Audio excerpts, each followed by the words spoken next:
మొన్నాడు బౌలింగ్ లో అయితే చెత్తగొట్టేయండి రా. ఎరా అందరు వచ్చారా? చిన్నప్పుడే బాగుండేది కదా, ఓ బరువు ఉండేది కాదు, బాధ్యత ఉండేది కాదు. మాకు తెలిసిందల్లా ఒకటే, ఇడ్లీ మామ కొట్లో ఒకే ప్లేట్లో అందరం కలిసి ఇడ్లీలు తిన్నాం, పంపు సెట్ దగ్గర స్నానాలు చేయడం, క్రికెట్ ఆడుకోవడం, వినాయక చవితి ఊరేగింపులు, మా జాతరలో ఆటలు.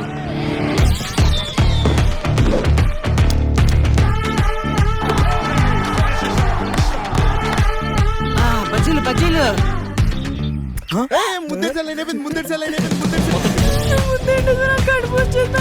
మీ సబ్సిడీ చూసారండి? ఒక అమ్మాయిని ఎవరైనా అడుగుతారా?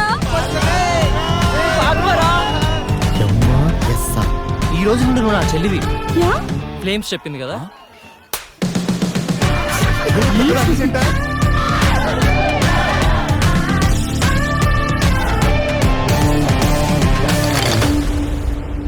చిన్నప్పుడున్నంత సంతోషం 18 ఏళ్ళు దాటాక ఉండదు కదా.